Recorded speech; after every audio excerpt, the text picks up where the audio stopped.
नमस्कार, मैं हूं शालिनी सिंह और आप तमाम दर्शकों का स्वागत करती हूं। लेकर उपस्थित हुई हूं आप सभी के लिए हमारा बेहद खास कार्यक्रम भगवान प्रकट हो। दोस्तों, भगवान को लेकर हर व्यक्ति की अपनी अलग अलग सोच है, अलग अलग आस्था है और अपनी इस आस्था को, भक्ति को अभिव्यक्त करने का भी हर किसी का अपना तरीका होता है।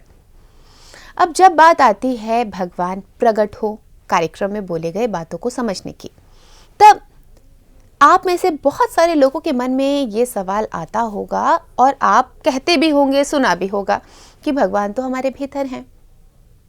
भगवान हमारे भीतर जो विराजमान है, हम क्यों उन्हें प्रत्यक्ष रूप में प्रकट होने की बात कह रहे हैं?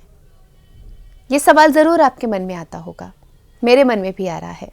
तो आइए आज इस कार्यक्रम को शुरू करेंगे और इसी प्रश्न का जवाब ढूंढेंगे, इसी को तर्क के साथ समझने की कोशिश करेंगे कि अगर इस अभियान में कहा जा रहा है कि भगवान प्रकट हो, तो जो हमारे भीतर भगवान हैं उनका क्या? आइए कार्यक्रम की शुरुआत करेंगे और बहुत बहुत स्वागत करेंगे पवन कुमार चौधरी जी का। पवन कुमार जी, बहुत बहुत स्वागत है। नमस्कार पवन जी, जैसा कि हमेशा मैंने भी बचपन से सुना है, काफी छोटी थी तब से परिवार वालों ने यही समझाया कि तुम्हारा जो मन है उसी के अंदर ईश्वर का वास है। कभी किसी संत जन के साथ मुलाकात हुई, उन्होंने भी यही समझाया कि जो आपका मन है, आपकी आत्मा है, वही ईश्वर है। अब हमारा हाल तो फिर उस हिरन जैसा हो गया है जो कस्तूरी के लिए पूरे वन भर में भटकती फिरती है और वो कस्तूरी उसी की नाभि के भीतर है। इससे वो पूरे जीवन भर अज्ञान रहती है। तो यहां पर ये जो विडंबना है, क्योंकि जो इस कार्यक्रम का उद्देश्य है कि भगवान प्रकट हो, तो ये प्रश्न मेरे मन में आ रहा है कि जब भगवान मेरे ही भीतर हैं, मैं तो अज्ञान नहीं हूं। चलिए हिरन है, उसे तो नहीं पता ये बातें कि कस्तूरी उसके पास है, लेकिन मैं तो बचपन से सुनती आ रही हूं कि भगवान मेरे मन के भीतर हैं। मैं क्यों कहूं कि भगवान प्रकट हो, भगवान प्रकट हो, भगवान प्रकट हो?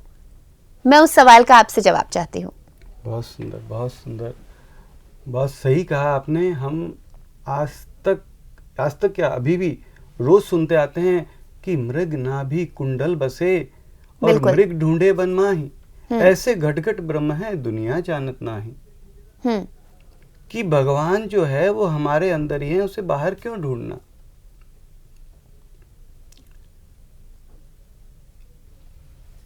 देखिए, पहली बात तो मैं आपसे एक बात बताऊंगा कि आपने कहा कि हम तर्क द्वारा जानना चाहेंगे।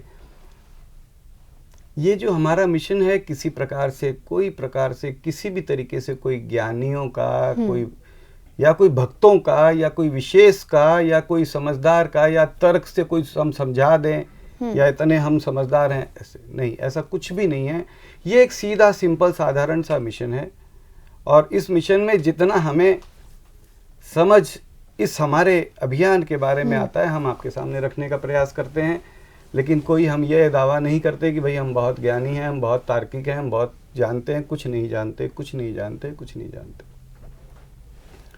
हाँ, आपने एक बात कही कि मृग नाभि कुंडल बसे, मृग ढूंढे बन माही, ऐसे घट ब्रह्म है। इसी दोहे में हमें एक बात बहुत प्रेम से सुनने को मिलती है, घट ब्रह्म है। वह ब्रह्म, वह भगवान, वह ईश्वर, वह मेरा परम प्यारा, वह दाता, वह जगत का आधार घट में है। हमारे महाराष्ट्र में एक संत हुए हैं नामदेव जी। उन्होंने एक बहुत सुंदर दोहा लिखा कि जर्रे जर्रे में है झांकी भगवान की, किसी सूझ वाली आंख ने पहचान की।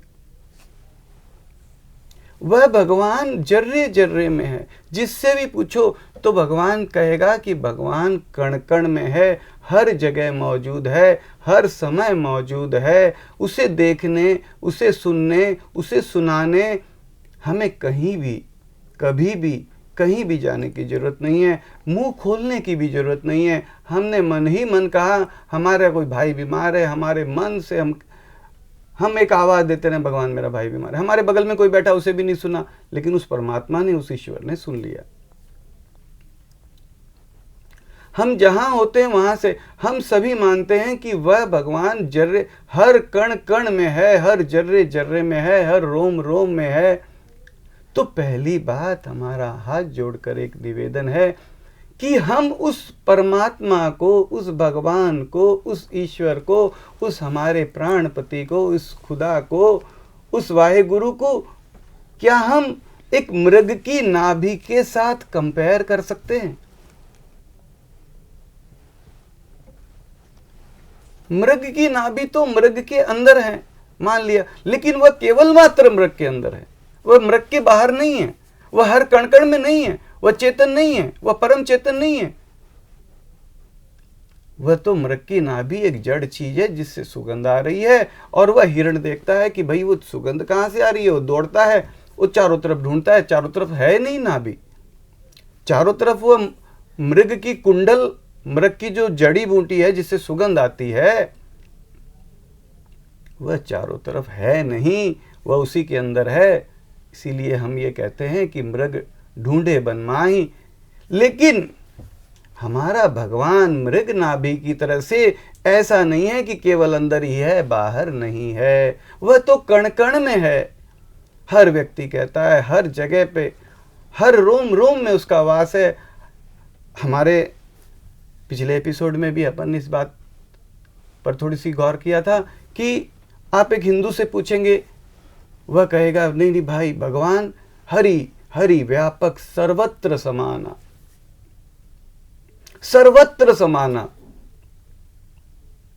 कहीं नहीं कहा गया कि हरि व्यापक केवल अंदर ही, बाहर नहीं, हरि व्यापक सर्वत्र समाना। मुसलमान भाई से पूछ लेते हैं, भैया आपका क्या कहना है? बोलता है अल्लाह, खुदा हर जगह हाजिर नाजिर है। अंग्रेज भाई कहता है गॉड इज ओमनी प्रेजेंट। यानी कुल मिलाकर हम देखेंगे तो हर व्यक्ति, भले किसी भी मजहब का हो, भले किसी भी देश का हो, भले किसी भी भाषा का हो, भले किसी भी बोलचाल का हो, वह यह कहता हुआ पाया जाता है कि वह हर जगह पे है। जब वह हर जगह पे है, जब मेरा भगवान, मेरा पिता, मेरे रोम रोम को बनाने वाला, मेरा रचयिता हर जगह पे मौजूद है, हर जगह वह रह सकता है, हर जगह वो सुन सकता है हमें, हर जगह से वो देख सकता है, वो हर कुछ करने में समर्थ है। सूरज, चांद, धरती, आकाश, हवा, पानी, अग्नि बना सकता है, आपको, हमको बना सकता है। क्या वह चाले तो प्रकट नहीं रह सकता? क्या वह चाले तो प्रकट नहीं रह सकता? जब हम हजार चीजों, लाखों चीजों की उससे मांगे करते रहते हैं, भगवान यह दे दो, भगवान बच्चा दे दो, भगवान धन दे दो, कोठी दे दो, बंगला दे दो, भक्ति दे दो, शक्ति दे दो, हमारी 84 काट दो, हम तमाम चीजों की उससे मांगे करते रहते हैं और हम मानते हैं कि वो सब कुछ कर सकता है।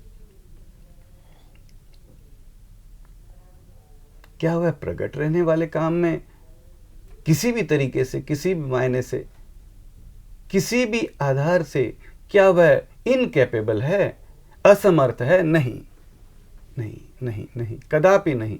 हमारा भगवान, आपका भगवान, मेरा भगवान, हम सबका भगवान, हम सबको अलग अलग नामों से जिसे हम सभी उससे आवाज़ देते हैं, वह किसी भी मायने में असमर्थ नहीं है, किसी भी मायने में इनकैपेबल नहीं है। हाँ, कमी है, कमी अवश्य है हमारे आवाज़ देने में। हम उसे सभी चीज़ों के लिए आवाज़ देते हैं।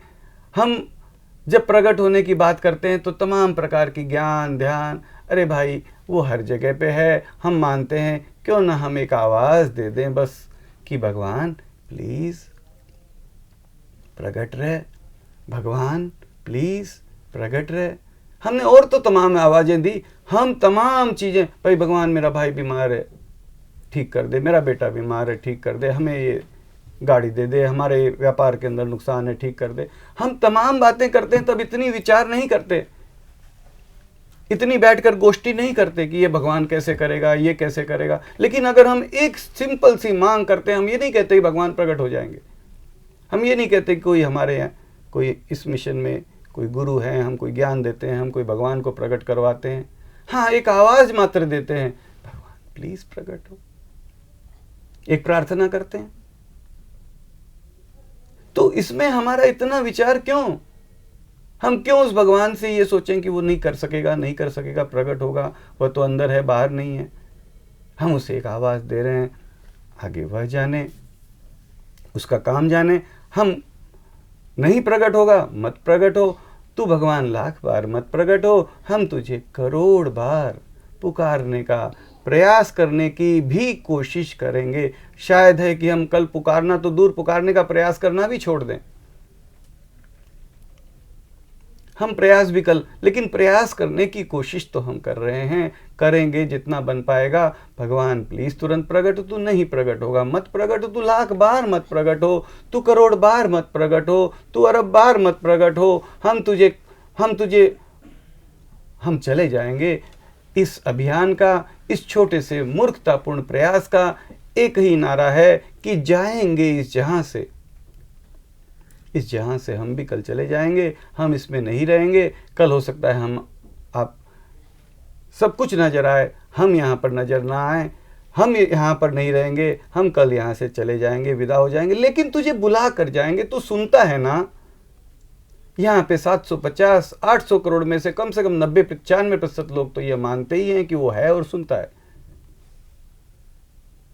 तू सुनता है, मैं तुझे सुनाता हूं, तूने और किसी ने सुना या नहीं सुना, तूने सुन लिया और मेरे लिए काफ़ी है। मैंने तुझे आवाज़ दी, भगवान प्लीज़ तुरंत प्रकट हो।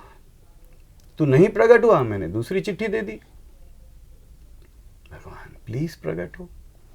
फिर नहीं प्रकट हुआ, मैंने जाकर के मेरी बहन से कहा, शालिनी बहन बोलो बोलो भाई क्या बात है पवन भाई, बहन एक आवाज़ आप भी लगा दो,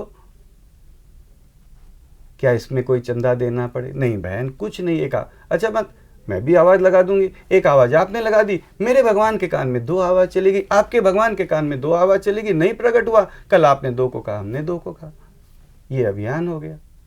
बस उसे पुकारना है, उसे पुकारते पुकारते संसार से एक दिन चले जाएंगे, बस उसे पुकार कर जाएंगे। यह केवल मात्र पुकार का एक अभियान है। भगवान प्लीज़ तुरंत प्रकट हो, भगवान प्लीज़ तुरंत प्रकट हो, भगवान प्लीज़ तुरंत प्रकट हो। बिल्कुल, जैसा कि हम लगातार आपसे कह रहे हैं कि यहाँ पर हम आवाज़ देने का ही प्रयास कर रहे हैं, पुकार लगा रहे हैं। कहते हैं ना, एक से भले 2, वही कोशिश है ये। इसके सिवा और इस अभियान में और कुछ नहीं है।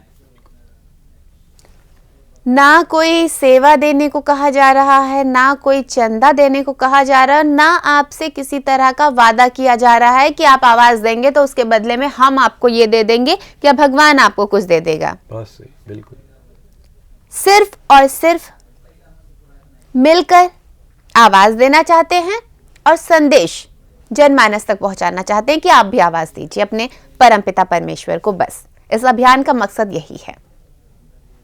और आज के लिए इस एपिसोड में बस इतना ही, क्योंकि आज का जो हमारा मकसद था ये हम पूरा कर चुके हैं। लेकर फिर नई बातें और भी बहुत कुछ खास आपके सामने फिर होंगे हाजिर। तब तक के लिए दीजिए हमें इजाजत। आप सबसे आज्ञा लूं, लेकिन उससे पहले पवन जी का बहुत बहुत धन्यवाद करना